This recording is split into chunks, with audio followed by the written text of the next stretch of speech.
랜드마크 쉽게 찾는 법. 랜드마크는 조금 러프하게도 찾을 수 있어야 되고 조금 구체적으로도 찾을 수 있어야 돼요. 사이트를 한번 띄워 볼게요.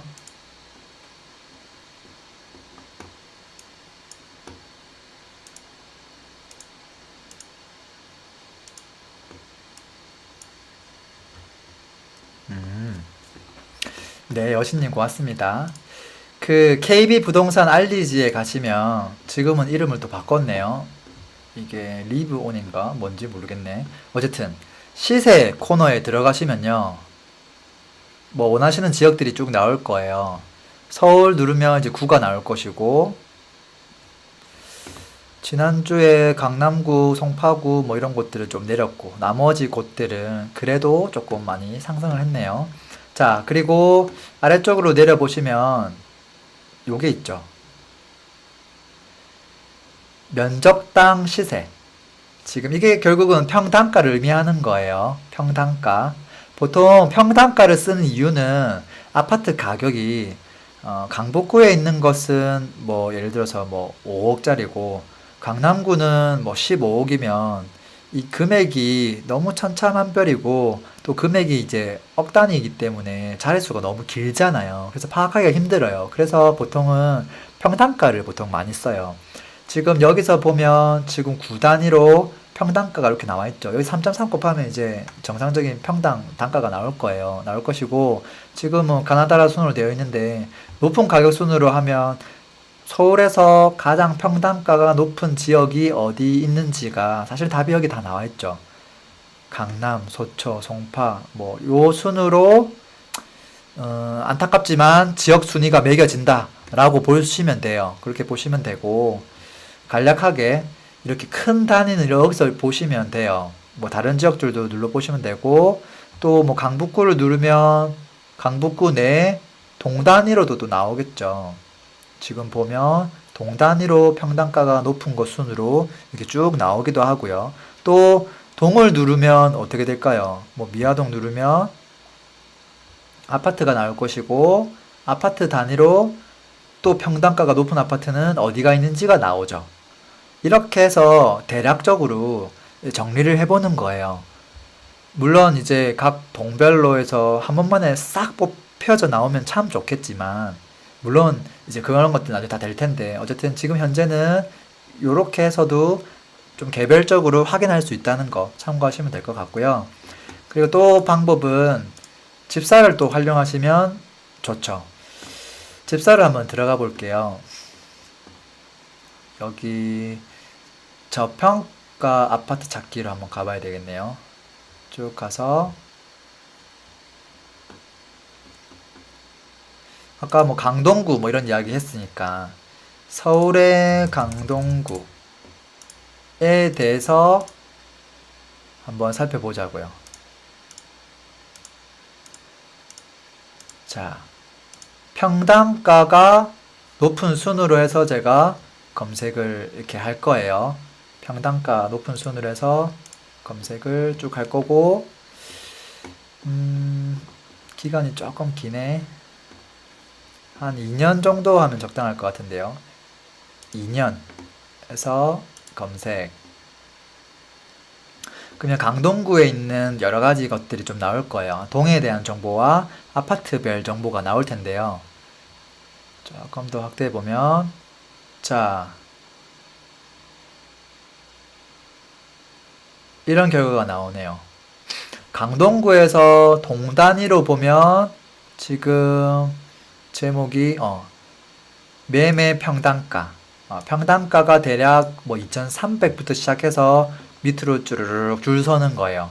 그러니까 뭐 길동, 뭐 천호동 이런 곳이 아무래도 이제 입지가 조금 떨어진다라고 볼 수도 있죠.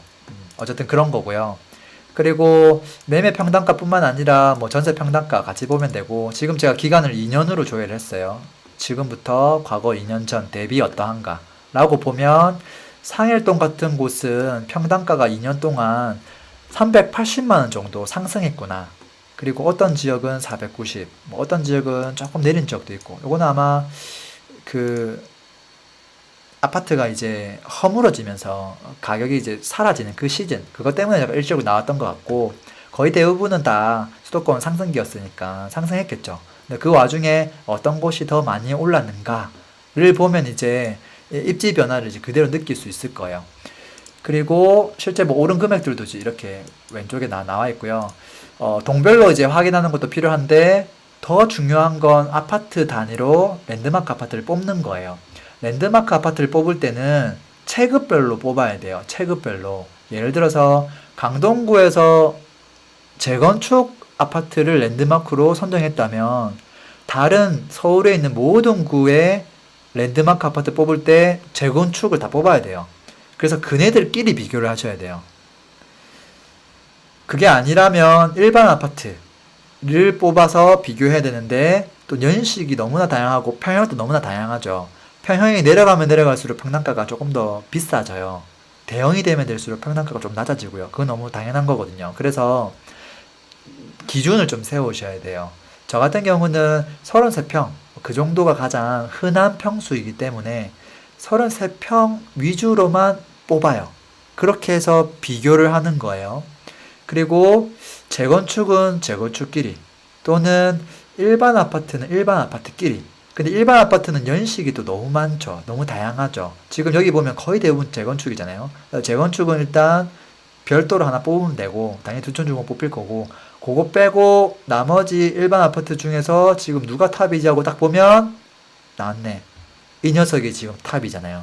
재건축 제외하고는 고래힐이 25평짜리가 평당가가 지금 얼마냐면, 오른쪽에 가면 평당 2,922만원 이렇게 나와 있는 거죠. 그 나머지 것들은 그 다음 순으로 쭈르륵 가격이 측정될 것이고, 고래일에 저는 평을 샘플을 이제 33평을 잡으니까, 그럼 33평 요거 84, 요 녀석을 보면 지금 8억 8,500으로 해서 한 2,540만원 정도 되는 거죠. 아하.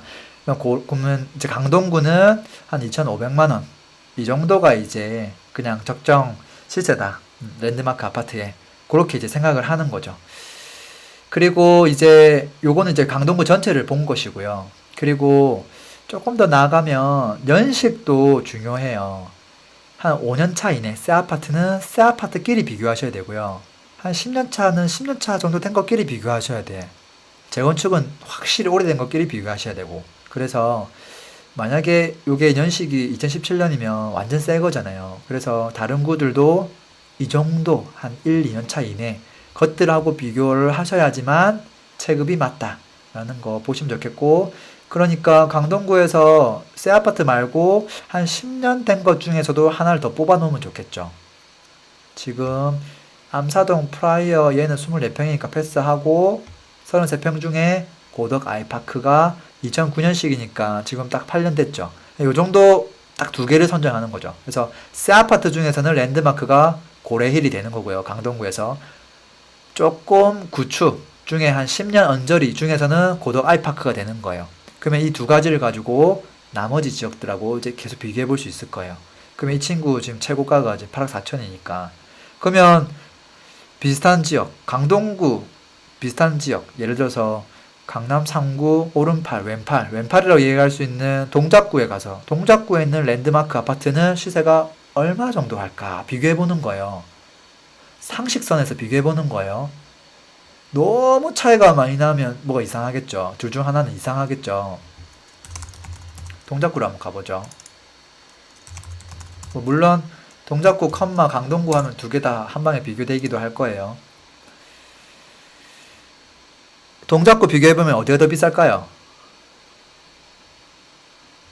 일단 동작구의 랜드마크 아파트가 뭔지 모르는 분들이 더 많죠. 네, 그럴 거예요. 자, 2011년도 뭐 아파트가 하나 보이네요. 두산 위브 트레지움, 딱 역세권에 있는 랜드마크급 되는 아파트가 맞죠. 근데 연식이 2011년도라서 이 친구는 누구랑 비교해야 되죠? 고레일하고 비교해야 돼요? 아이파크랑 비교해야 돼요? 얘는 2011년도니까 사실은 33평까지 내려가야 돼요. 33평까지 내려가야 되고, 33평 중에서는 레미안 트윈파크도 꽤 비싸네요. 자, 2011년도. 이 친구는 아이파크하고 비교하셔야 돼요. 아이파크가 아까 얼마였죠? 기억나요? 8억 8,500보다 조금 더 쌌던 것 같은데 아까 8억 6천 뭐 얼마. 이렇게 보면 이제 이 친구가 조금 더 비싸구나. 평당가도 이제 한 2,700만 원 정도 되는 거죠. 자, 이렇게 봤을 때 강동구에서 9호선 또 연장되고 뭐 5호선 연장되고 뭐 교통도 좀 좋아지고 또 일자리도 이제 그 오른쪽에 좀 들어온다고 하고 8호선 연장되는 부분도 조금 있고 뭐 여러 가지들 뭐 나쁘지 않아 보이는데 입지 변화만 놓고 봤을 때 레미안 트윈파크는 뭐 한강에 보이는 거 말고는 입지 변화가 더 이상 생길 여지가 별로 없으니까 강동구에서 탑인데 그래도 근데 동작구도 참 괜찮은데 말이죠. 또 여의도 가기도 가깝고 강남 가기도 가깝고 뭐 서초구도 가깝고 다 가깝고 오르막이 좀 있다는 것뿐이고 좀 삐까삐까하거나 뭐 그래야 되는 거죠. 제가 봤을 때 적당한 대상인 거예요. 근데 이건 지금 현재 모습이죠. 현재 모습. 지금 현재 모습이 이러한데 과거 3년 전, 5년 전, 10년 전은 어땠을까요? 만약에 10년 전에는 레미안 트위파크가 강동구 아이파크보다 더 쌌다면 어떠시겠어요? 뭐 한 7, 8천만 원 더 쌌다면. 근데 이게 지금 더 비싸졌어요. 그러면 강동구가 지금 현재 시점에서 좀 저평가된 것 같은데? 라고 생각할 수도 있을 거예요. 그래서 지금 현재 모습만 보는 게 아니라 과거와 현재 그리고 사실 미래 모습까지 같이 봐줄 수 있어야 돼요. 그래서 어허 지금 약간 버퍼링이 좀 있네요. 아, 여의도에서 버퍼링 생기고 안 돌아와요? 아이고야. 지금 버퍼링이 좀 저도 좀 있네요. 왜 이러지?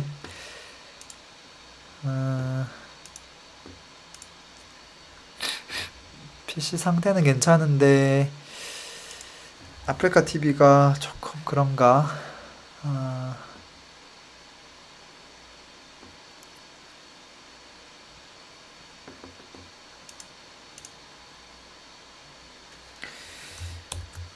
버퍼링이 좀 있긴 하네요.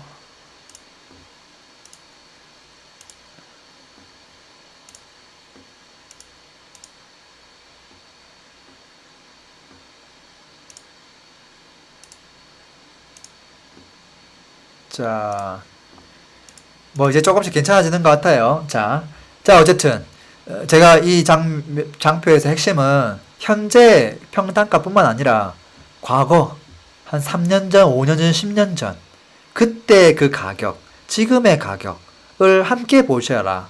그래야지만 좀 저평가 여부가 더 잘 보인다라는 거예요. 그래서 일단 꼭 비교할 때 랜드마크는 아파트 단위까지 내려가야 된다라는 거고요. 그리고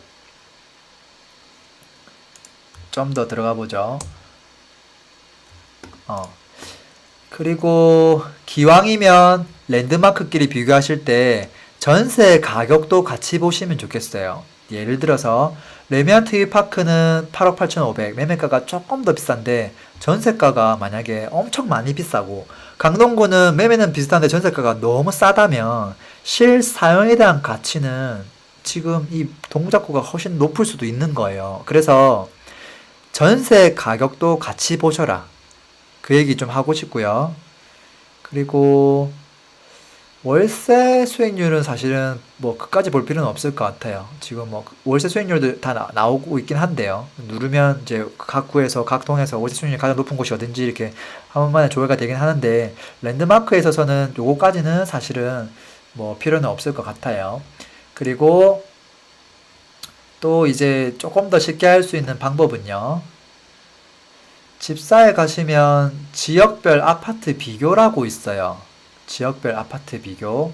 여기에 가보시면 조금 더 쉽게 할 수 있어요. 여기 보면 이제 화면이 좀 있을 텐데요. 제가 아까 동작구하고 강동구를 비교했죠. 근데 이제 두 개는 아쉬우니까 보통 한 3개 정도를 비교하거든요. 3개 정도를. 이렇게 해서 쭉 살펴보면 자, 일단 아파트 이름을 모르고 보는 게 더 좋긴 한데 그래야 편견을 안 가지니까 아프리카 TV 자체가 좀 버퍼링이 있는데.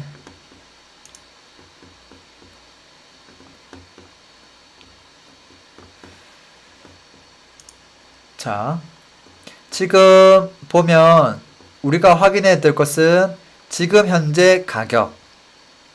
어떤 아파트가 제일 비싸 보여요?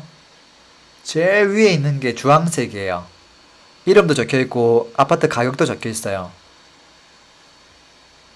아, 축구랑도 관련돼 있을 수 있겠다. 하하, 이거 참. 저도 좀 답답하긴 하네요. 근데 다행스러운 건 녹화는 잘 되고 있어요. 녹화는 잘 되고 있어서 다시 보기는 괜찮을 것 같은데. 어, 버퍼링이 좀 있긴 하네. 다행스러운 건 녹화는 좀 잘 되고 있어요. 자, 어쨌든 이렇게 보면 마포구가 지금 상당히 비싸죠.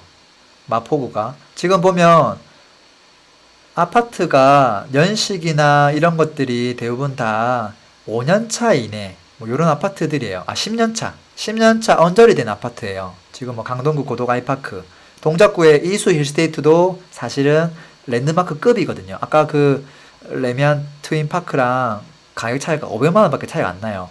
그리고 마포구에 있는 것들도 10년 차 정도 됐고, 또 똑같은 이제 33평, 4평 요 정도 되는 것이고, 지금 이제 말도 안 되게 마포가 비싸죠. 근데 과거의 시세가 어땠냐고 보면 마포구는 두 번째였고 1등은 동작구였어요. 그러니까 동작구, 마포구, 강동구 순이었다라는 거예요. 근데 그러다가 어느 순간 2015년 7월 달부터 순위가 좀 바뀌었죠.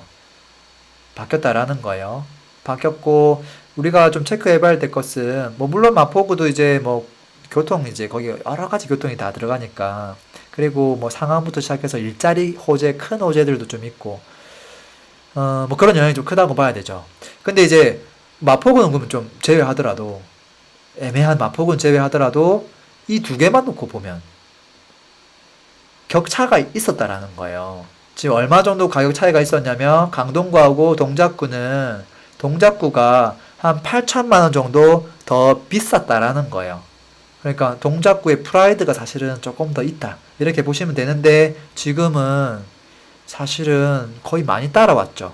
이제 이것을 가지고 우리가 어떻게 평가할 것인가? 첫 번째 결론은 이거예요. 너무 당연한 이야기인데 동작구가 저평가돼 있다. 왜? 대략 한 9천만 원, 8천만 원 차이가 나야 되는데 지금 4천만 원 이내로 좁혀졌으니까 당연한 거죠. 두 번째는 강동구도 저평가돼 있고 동작구도 저평가돼 있다 라는 거예요. 근데 그것에 대한 답은 이 두 지역만 보면 답은 안 나와요. 다른 지역들하고 비교해보면 또 답이 나와요. 근데 어쨌든 마지막에 결론은 그런 유형이 나올 수 있어요. 그렇게 되면 어떻게 되냐면 둘 다 올라갈 수 있어. 다만 동작구가 조금 더 올라갈 거야. 둘 다 올라갈 수 있는데 동작구가 조금 더 저평가되어 있기 때문에 더 올라갈 수 있는 여지가 높아. 이렇게 결론이 날 것이고요. 그리고 이제 지금 마포구를 딱 같이 보면 사실 두 친구 다 저평가돼 있다라고 볼 수 있어요. 마포구가 아무리 좋아져도 이렇게까지 차이가 나지는 않거든요. 그러니까 나중에 시세가 따라 붙어요. 시간이 좀 걸릴 뿐이에요.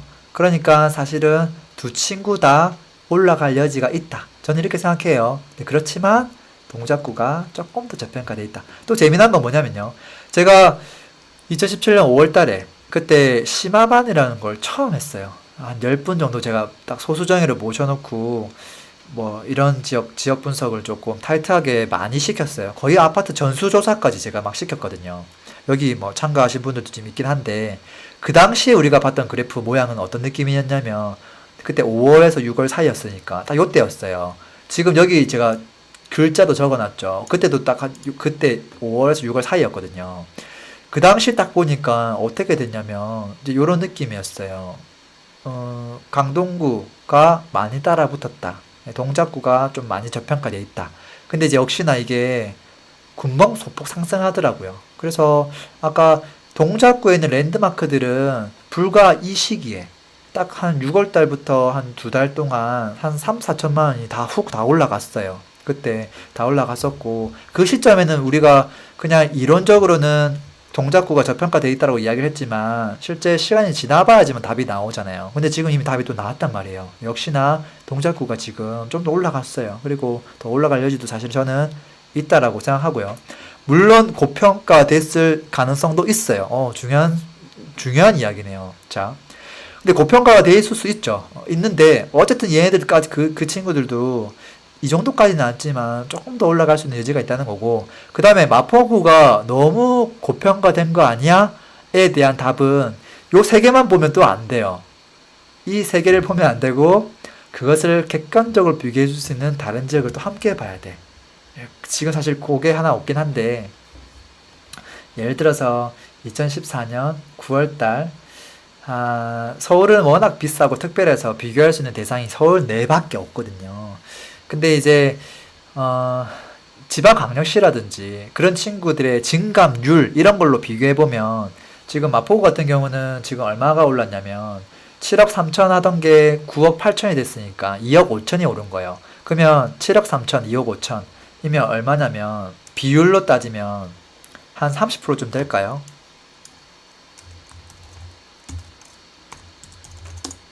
34%가 오른 거예요. 34%. 기존 아파트 가격 대비 34%가 상승한 거예요. 이게 중요하죠. 대세 상승을 맞이하면 몇 프로 정도 상승할 수 있는가. 보통 지방광역시는 50%까지도 순조롭게 올랐어요. 대구도 그러했고요. 부산도 그러했고 50% 이상 오른 경우도 상당히 많아요. 이제 그렇게 봤을 때 조금 보수적으로 보면 한 30%, 35%이 정도 볼 수 있을 거예요. 그 정도 오른 것은 적당하다. 근데 그 중에 탑이고 그 중에 또 시선을 많이 받는 지역이고 뭐 그렇기 때문에 사실 거기서 조금 더 올라갈 여지는 있어. 그렇게 보면 뭐 34%가 그렇게 끝은 아니야. 이렇게 이제 판단할 수도 있고, 이제 물론 이 지역을 지금 투자로 들어가기는 어려워요. 저 같은 경우는 한 30% 이상 오르면 안 들어가요. 아예. 바닥 대비 그 증가율이 30% 이상이면 어지간하면 안 들어가요. 왜? 저도 굉장히 보수적으로 보기 때문에. 근데 한 10%, 20%면 거기서 10%만 더 올라가도 상당한 차익을 볼 수 있기 때문에 당연히 들어갈 수 있는 곳이고, 그래서 나머지 두 개는 20%도 안 될 거야. 한 18% 정도 상승률 따지면. 그렇기 때문에 충분히 괜찮다. 그리고 마포구는 고평가 정도는 아니고 그냥 적당히 조금 같다. 뭐 요 정도 결론 낼 수 있을 것 같아요. 그것도 결국은 다른 지역하고 비교한 거죠. 그래서 방금 뭐 동작구, 강동구뿐만 아니라 뭐 다른 지역들도 많이 있으니까 뭐 참고하시면 좋을 것 같고, 그리고 방금 수도권은 너무 가까이 붙어서 있어서 가격이 함께 움직이기 때문에 그 시간 텀이 되게 짧아요. 그 저평가 여부를 판단했다 싶으면 금방 시세가 따라 붙어 버리기 때문에 조금 지역적으로 거리가 먼 지역들을 비교해보면 사실 극명하게 나타나요. 이건 제가 예전에도 한번 보여드린 적이 있어요. 지금 보시면 파란색 선이 지금 이상하죠. 예전에 2008년도, 2009년도, 2010년도 이 세 개의 아파트는 전부 다 시세가 3억 9천에서 뭐 4억 3천 그 사이를 계속 오가던, 그냥 엎치락 뒤치락 친하게 지내던 그런 아파트였고, 특정 시점에는 아파트 가격이 똑같아지기도 했었고 뭐 그랬어요. 그랬던 아파트가 갑자기 아무런 노크도 없이 수성구에 있는 태왕이 지금 갑자기 얼마가 올라간 거예요? 4억 2천에서 6억 8천이 됐으니까 2억 6천에 오른 거죠. 2억 6천. 그러면 정확하게 아파트 가격 대비 얼마가 오른 거냐면 한 65% 이상 오른 것 같아요. 65% 이상. 엄청난 거죠. 그러면 마포구는 반밖에 안 오른 거예요. 이렇게 따지면. 자, 어쨌든 이 친구가 올랐으면 쭉 오르다가 보면 한 1년 넘게 지났을 때 나머지 두 지역이 너무나 저평가되어 있구나라는 걸 당연히 알 수 있죠. 그러면 당연히 그 다음 누가 올라가야 돼요? 해운대구가 당연히 올라가겠죠. 그래서 따라 붙었잖아요. 따라 붙었고, 대구는 좀 더 갔고, 뭐 이렇게 된 거죠. 이제 부산도 이제 웬만큼 조정기를 가지고 가져가고 있고, 이제 그런 상태고, 그리고 이제 울산 같은 경우는 사실은 저평가돼 있죠. 저평가돼 있어요. 그래서 지금 꾸물꾸물 지금 티도 안 나게 지금 계속 올라가고 있잖아요. 이 경기에 문제만 없었으면 얘도 급등해야 되는데 공급도 조금 있고 경기 문제도 있어서 그냥 이렇게 티가 나는 듯 안 나는 듯 하면서 계속 쫓아가는 거예요. 그래서 이 랜드마크 아파트를 가지고 비교하는 건 사실은 지역 선정 내지 타이밍을 선정할 때 되게 중요한 부분이라고 볼 수 있어요. 좀 더 극명한 거 보여줄까요? 지금 광역시를 중심으로 부산, 대구, 울산 보여드렸고, 다시 부산하고 대전하고 전라도, 광주를 한번 비교해보면 이제 이런 그림이 나오는 거죠. 자, 뭐 아파트가 뭐가 뭔지 몰라도 돼요. 녹색깔이 이상해요. 녹색깔이. 이 녹색깔의 주인공은 누구냐면 과거에 만년 2등, 1등은 대전이었고요. 여기 뭐 서구 샘머리라고 적혀 있네요. 32평짜리. 연식은 대략 한 뭐 90, 뭐 6년도 되게 오래된 아파트예요. 세 개 다 그 정도 연식이에요. 그리고 두 번째는 이제 해운대. 이게 자동에 있는 아마 두산 아파트일 건데, 요게 이제 대전보다 더 쌌었어요. 그리고 광주는 원래 대전이나 부산보다 좀 저렴했었고, 이랬던 것이 갑자기 녹색이 반란을 일으키면서 지금 역전을 하더니 역전을 한 거를 가지고 만족을 못해서 하늘 끝까지 올라가 버렸죠. 예전에 똑같이 뭐 이게 얼마였어요? 2억도 안 했네. 해운대구가 2억이 안 했네요. 2억을 안 하던 것이 지금 6억, 4억 6천이 됐죠. 4억 6천이. 나머지 친구들은 뭐 거의 여전히 그 가격인데 광주가 지금 대전만큼 올라왔죠. 그러니까 대전의 입장에서는 저 말도 안 되는 이 친구가 자기 목끝까지 올라왔고, 그리고 옛날에 2등, 항상 2등이었던 이 사람은 지금 나보다 한참 앞에 가 있고, 대전은 가격적으로 저평가되어 있는 건 확실하다. 이 결론을 빨리 내려야지만 그 다음 액션을 취할 수 있는 거예요. 그게 안 되면 어떻게 이 지역에 대해서 관심을 가지고 뭘 해볼 수 있겠어요. 자, 이제 이것들을 조금 편하게 하기 위해서는 랜드마크 아파트를 많이 가지고 있어야 돼요. 그리고 저 같은 경우도 랜드마크 아파트를 동단위로 사실은 다 가지고 있어요. 동단위로 다 가지고 있고, 이제 그런 것들은 별도로 이제 막 엑셀로 정리해서 가지고 있죠. 샘플로 하나 보여드려 보면,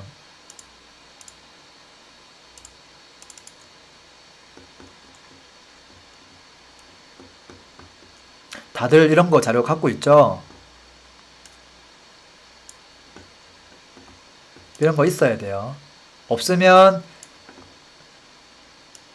집사가 조금 만들어 둔 것들을 잘 좀 활용하시면 또 큰 도움 되지 않을까 싶어요.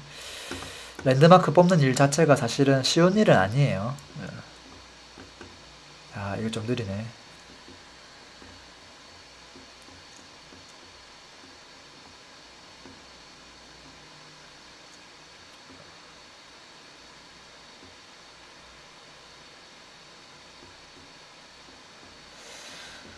뭐 짧게라도 보여드리고 싶은데, 보여주지 말라는 건가?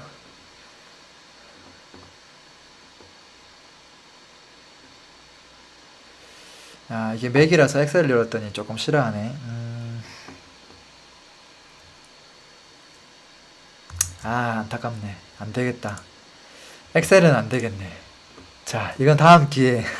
어쨌든, 거기에는 이제 여러 가지 자료가 들어가야 돼요. 기본적인 아파트 리스트가 들어가야 되고요. 그리고 평당가, 그리고 1년 전, 3년 전, 5년 전 그 시세, 그리고 그때마다 증감률, 뭐 그런 것들이 엑셀에 싹 다 담겨 있어서 내가 이렇게 보기 편하게, 필터링 가능하게 이제 그렇게 돼 있어야 되고, 제가 만들어 놓은 그 엑셀은 당연히 집사에 다 구현이 될 거예요. 그래서 나중에 또 구현되면 또 공지하고 할게요. 그러면 조금 더 편하게 쓸 수 있지 않을까 싶어요.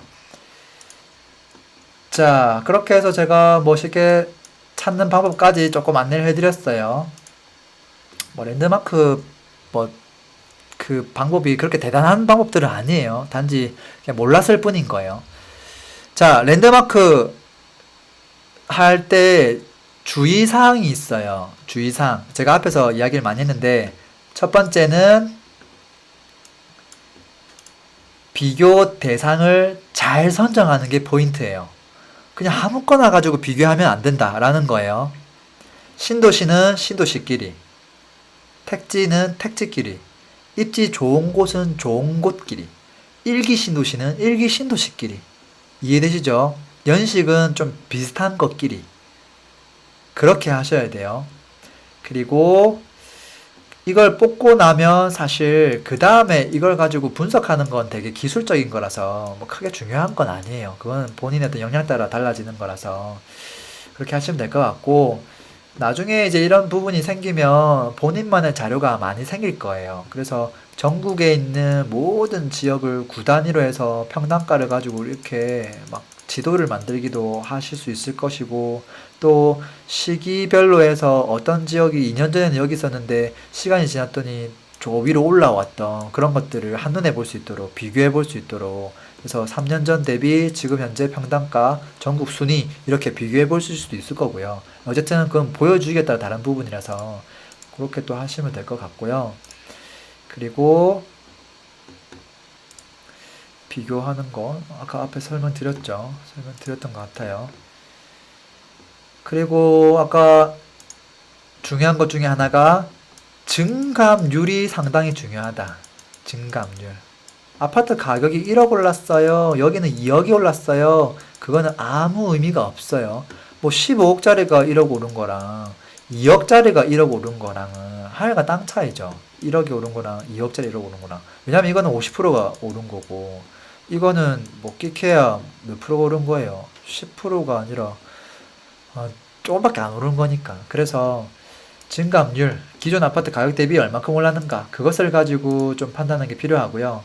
그래서 제가 아까 이런 장표들 좀 설명드렸죠. 그리고 이 그래프를 보면 이해를 못할까봐 제가 이렇게 설명 문구도 사실은 좀 많이 달아놨어요. 누가 저평가돼 있냐. 그래서 결론적으로 좀 알 수 있도록 그런 것들 이렇게 좀 해놨고, 실제 그렇게 생각한 대로 시장이 계속 흘러가는 것 같아요. 보니까 하는 것 같고, 제가 일기 신도시 같은 거 하는 경우는 제가 요거를 17년 6월 1일경 뭐 그 정도에 적어둔 디스크립트인데, 그때가 언제냐면 한 요 정도 시점이었어요. 요 정도 시점.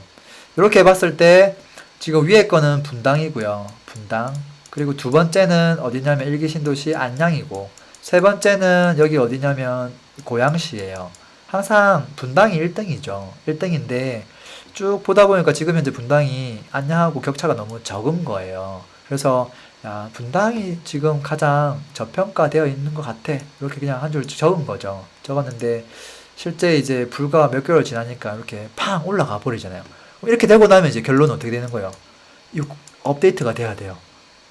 지금 적당하다. 지금 현재 모습 적당하다.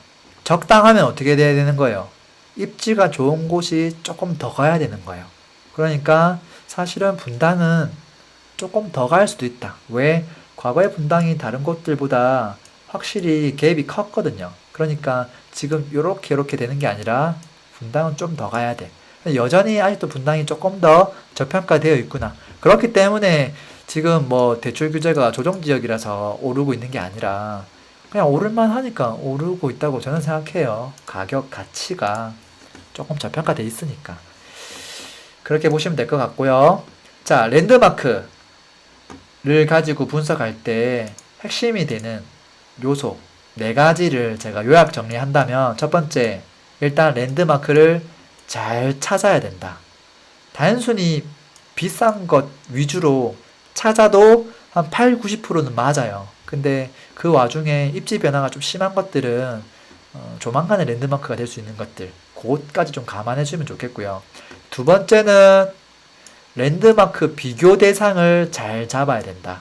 그리고 비교 대상 개수가 좀 많아야 돼요. 그래서 다각도로 살펴보셔야 돼요. 세 번째는요, 현재 평당가가 아니라 과거의 평당가 플러스 앞으로 입지 변화, 개발 호재를 감안해서 누가 저평가되어 있는지 판단해 주셔야 된다라는 거고요. 네 번째는 이 랜드마크 지역이나 아파트를 안 가보면 아무 의미 없다. 1, 2, 3번 요거 아무 의미 없다라는 거예요. 거길 가봐야 돼. 가봤더니 야, 강동구 랜드마크 가봤더니 아파트 앞에서 그 입지를 쫙 보는 거예요. 정문에서. 그리고 동작구에 가서 딱 봤는데 야, 역시 급이 틀리네. 이게 현장에서 그 마음으로 뭔가 우러나와야 돼요. 그게 없으면 숫자만 보고 이게 뭐 8억 8천이네, 이게 8억 6천이네, 이게 싸네, 이렇게 판단하기가 어려워요. 그래서 이 네 가지가 꼭 필요하다라는 거예요.